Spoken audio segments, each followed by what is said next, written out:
کیا جنرل باجوہ نے آپ کو کہا تھا فارورڈ بلاک بناؤ؟ کیا جنرل باجوہ نے آپ کو کہا تھا کہ مودی آ جائے تو پاکستان کی سیکورٹی کے ایڈوائزر کو میٹنگ میں نہ بیٹھنے دو؟ کیا بات ہے؟ میرے جو میڈیا کے دوست ہیں بھائی، یہ ذرا آپ نیچے بیٹھ جائیں اگر آپ نے بنانا، لوگوں کو تنگ نہ کریں۔ یہ باجوہ صاحب نے آپ سے کہا تھا، اور آپ کو یاد ہوگا، اگر نہیں یاد تو اسی لندن میں آپ نے ایک سی او ڈی سائن کیا تھا۔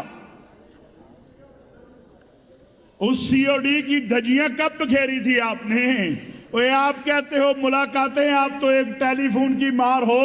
گجرانوالہ میں جنرل کیانی کا فون آیا، عید مناتے ہوئے تم واپس آ گئے۔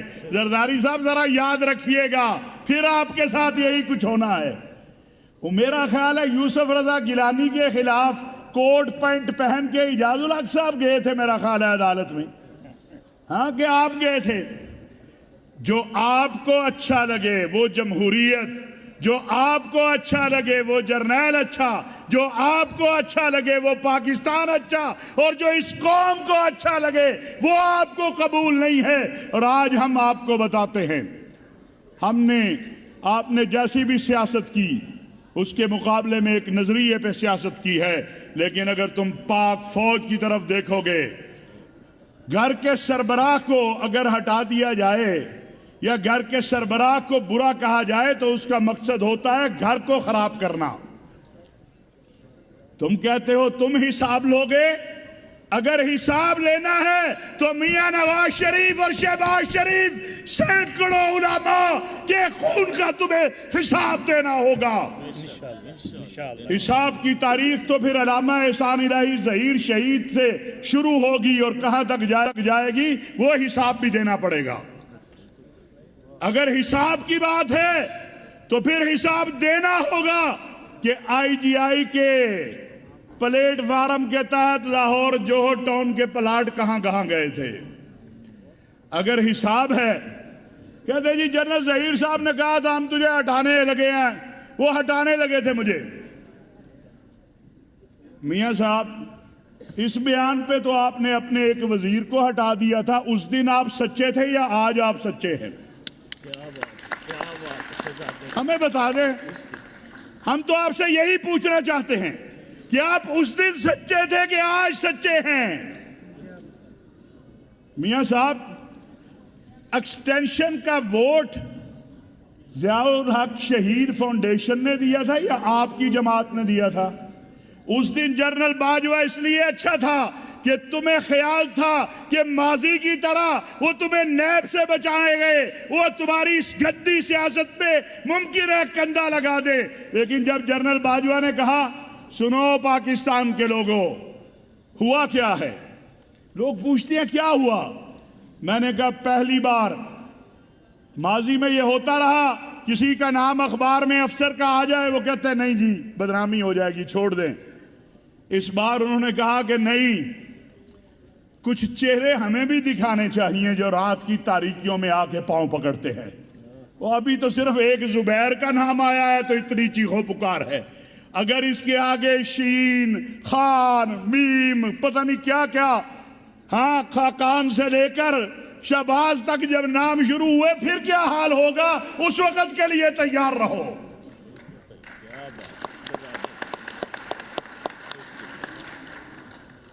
بڑے بڑے جمہوریت کے چیمپئن پھٹوں پہ بیٹھ کے، چائے کے پھٹوں کے بیٹھ کے انتظار میں رہتے ہیں کہ کوئی وردی والا جاتا ہو تو اسے سلام کر کے عرض داشت پیش کر دے۔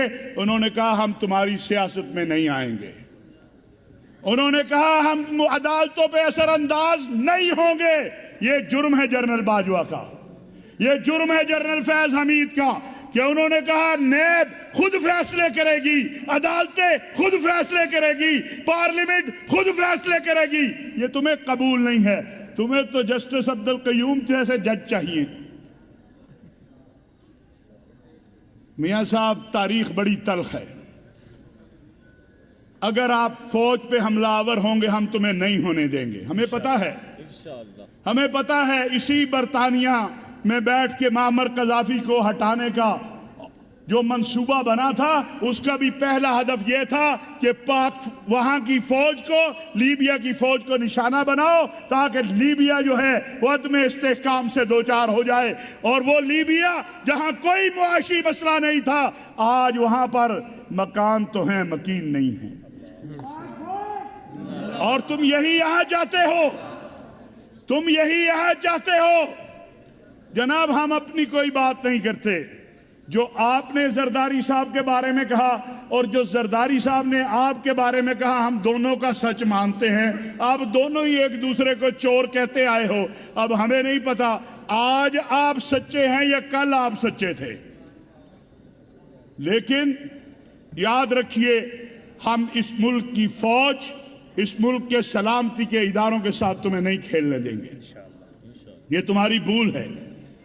اور یاد رکھو اس دن سے بچو جب قوم نکلے گی، اور جب قوم نکلی تو پھر کہتے ہیں ہم جمہوریت پسند ہے۔ میں آپ سے پوچھتا ہوں کیا کوئی M N A M P A 10-15 crore سے کم پہ الیکشن لڑ سکتا ہے؟ بتاؤ ذرا۔ کوئی ریڑی والا جیت کے آ سکتا ہے؟ کوئی سائیکل والا جیت کے آ سکتا ہے؟ اور ابھی وہ گجرانوالہ کے ایم پی اے کہہ رہے ہیں کہ ہم تو پیسے دے کے ٹکٹیں لیتے ہیں، اور حلف دو کہ کیا پیسے لے کے تم ٹکٹیں نہیں دیتے ہو؟ یہ جمہوریت ہے؟ اس کا نام جمہوریت ہے؟ کوئی سینٹ کے ٹکٹ بیچتا ہے تو قومی اسمبلی، کوئی صوبائی اسمبلیوں کے ٹکٹ۔ میں مشکور ہوں پاکستان کے مدارس کا، میں مشکور ہوں پاکستان کے مذہبی طبقے کا کہ جس نے گجرانوالہ میں بتا دیا کہ ہم تمہارے اس کھیل میں تمہارے ساتھ شریک نہیں ہیں، ہم تمہارے اس کھیل میں تمہارے ساتھ شریک نہیں ہیں۔ اور ہم نے کبھی اداروں کا نام نہیں لیا، لیکن اگر تم اداروں کا نام لے کے تنقید کرو گے تو پھر آج میں الحمرا حال لاہور سے کہنا چاہتا ہوں کہ پاک فوج کے ساتھ بھی قوم کھڑی ہے، آئی ایس آئی کے ساتھ بھی قوم کھڑی ہے، جنرل باجوہ کے ساتھ بھی قوم کھڑی ہے، جنرل فیض عبید کے ساتھ بھی قوم کھڑی ہے، اپنی فوج کے ایک ایک سپاہی کے ساتھ پوری قوم کھڑی ہے۔ اور ہمیں مجبور نہ کرو، آئندہ اگر تمہاری زبانوں سے اس ملک کے سلامتی کے اداروں اور اس فوج کے خلاف، اور میاں صاحب ابھی تو لمبا رستہ گیا ہی نہیں ہے، بلاول کو سمجھ آ گئی ہے کہ یہ کھیل کسی اور کا ہے۔ اس نے کہا بھائی یہ کام آپ کا ہے، ہمارا نہیں ہے۔ باقی بھی بڑے محتاط ہیں، اور آج مجھ سے میڈیا والوں نے پوچھا کہ حافظ صاحب 11 جماعتوں میں سے کتنے لندن بیانیے کے ساتھ ہیں؟ میں نے کہا 11.25 جماعتیں لندن بیانیے کے ساتھ نہیں ہیں، 11.25۔ اور میں نے کہا اگر سچی بات پوچھو تو بیٹی اور بھائی بھی نہیں ہیں ساتھ۔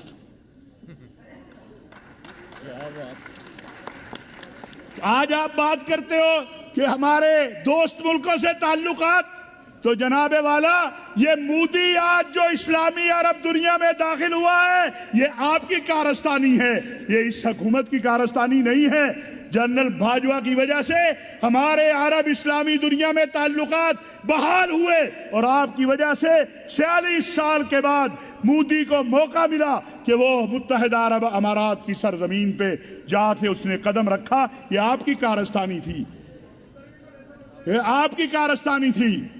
اس لیے، اور آخری بات، کوئی پریشانی کی بات نہیں ہے، ضیاء الحق شہید نے پاکستان کو عالم اسلام کا مرکز قرار دیا تھا اور بنایا تھا۔ میں آپ کو خوشخبری دینا چاہتا ہوں، محترم اعجاز الحق صاحب، اہل فلسطین نے کہا ہے کہ اس ہنگامی صورتحال میں، اس اضطرابی صورتحال میں، اس غم کی صورتحال میں ہم پاکستان کی قیادت کو یہ اختیار دیتے ہیں کہ وہ اسلامی اور عرب دنیا کے ساتھ ہمیں بٹھائے، ہم بیٹھنے کو تیار ہیں۔ یہ پاکستان ہے، یہ پاکستان ہے۔ اور میاں صاحب ایک آپ کا بھی پاکستان تھا، آپ کی حکومت کا بھی، جب مسجد اقصی 3 دن بند رہی اور پاکستان کی وزارت خارجہ نے مذمت تک نہیں کی، 3 دن تک۔ اور ایک وہ سیالکوٹ کے صاحب ہیں، ان کا کام ہی جھوٹ بولنا ہر وقت، بے شک اس کو سچ آتا ہی نہیں ہے۔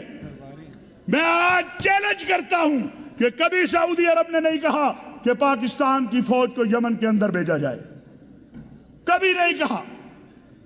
یہاں منفی پراپوگنڈا کیا گیا، پارلیمنٹ میں کھڑے ہو کے عرب دنیا کو گالیاں دلوائی گئی۔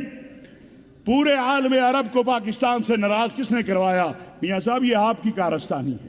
سعودی عرب سے ہمارا عقیدت کا، محبت کا، احترام کا رشتہ ہے، اور وہ ہر مسلمان کا ہے جس نے لا الہ الا اللہ پڑھا ہے۔ جھوٹ بولا، پارلیمنٹ میں کھڑے ہو کے جھوٹ بولا کہ وہ کہتے ہیں پاکستان اپنی فوج یمن میں بھیجے، کبھی سعودی عرب نے یہ نہیں کہا۔ تو یہ بڑی تلخ حقیقتیں ہیں، مہربانی کرو اپنی، اور جمہوریت کا نام تو نہ ہی لیا کرو، اس لیے کہ جمہور تمہارے ساتھ نہیں ہے۔ ایک عوامی الیکشن ہو جس میں پیسوں پر پابندی ہو، یہ طے ہو جائے کہ کوئی 5 لاکھ سے زیادہ خرچ نہیں کرے گا۔